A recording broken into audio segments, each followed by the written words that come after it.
മലയാളത്തിലെ എക്കാലത്തെയും വലിയ വിജയങ്ങളിലൊന്നാണ് തുടരുമെന്ന ചിത്രം. ആബാലവൃദ്ധം ജനങ്ങളെയും തിയേറ്ററുകളിലേക്ക് എത്തിച്ച ചിത്രം റിലീസ് ചെയ്ത് ഒരു മാസത്തിനിപ്പുറവും പുതിയ റെക്കോർഡുകൾ സ്വന്തമാക്കി വാർത്തകളിൽ ഇടം നേടുന്നുണ്ട്.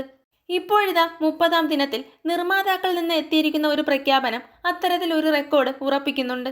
സിനിമയുടെ കേരളത്തിലെ ഷോ കൗണ്ടിന്റെ കാര്യത്തിലാണ് അത്. നിർമ്മാതാക്കൾ ഇന്ന് പുറത്തുവിട്ടിരിക്കുന്ന 5-ാം വാരത്തിലെ കേരള സ്ക്രീൻ കൗണ്ട് പോസ്റ്ററിൽ ചിത്രം കേരളത്തിൽ ഇതിനകം എത്ര ഷോകൾ നടത്തിയെന്നത് പറയുന്നുണ്ട്. ഒപ്പം 5-ാം വാരത്തിൽ ഇവിടെ എത്ര തിയേറ്ററുകൾ ചിത്രമുണ്ട് എന്നതും. 5-ാം വാരത്തിൽ കേരളത്തിലെ 205 സ്ക്രീനുകളിലാണ് തുടരുന്നത്.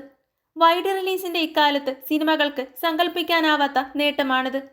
ഒപ്പം ചിത്രം കേരളത്തിൽ ഇതിനകം 45,000-ത്തിലധികം ഷോകൾ നടത്തിയെന്നും നിർമ്മാതാക്കൾ അറിയിച്ചിട്ടുണ്ട്. ഇത് റെക്കോർഡാണ്. മോഹൻലാൽ തന്നെ അഭിനയിച്ച പുലിമുരുകൻ കയ്യേറിയിരുന്ന റെക്കോർഡാണ് മറ്റൊരു മോഹൻലാൽ ചിത്രം ഇപ്പോൾ തിരുത്തിയിരിക്കുന്നത്. ട്രാക്കർമാർ നൽകുന്ന കണക്കനുസരിച്ച് പുലിമുരുകൻ കേരളത്തിൽ നടത്തിയത് 41,100 ഷോകളാണ്. പുലിമുരുകന്റേത് ലൈഫ് ടൈം സംഖ്യയാണെങ്കിൽ തുടരും റിലീസിന്റെ 29-ാം ദിനത്തിൽ നേടിയെടുത്ത സംഖ്യയാണിതെന്ന പ്രത്യേകതയുമുണ്ട്. സമീപകാലത്ത് മറ്റൊരു ചിത്രവും ബ്രേക്ക് ചെയ്യില്ലെന്നുറപ്പുള്ള ഒരു റെക്കോർഡ് കൂടിയാണ്. പുലിമുരുകൻ പുറത്തിറങ്ങി 9 വർഷങ്ങൾ തകർക്കപ്പെടാതിരുന്ന റെക്കോർഡ് കൂടിയാണിത്. ഏപ്രിൽ 25-നായിരുന്നു തുടരും തിയേറ്ററുകളിലെത്തിയത്. കൂടുതൽ സിനിമാ വിശേഷങ്ങൾക്കായി ചാനൽ മറക്കാതെ സബ്സ്ക്രൈബ് ചെയ്യുക.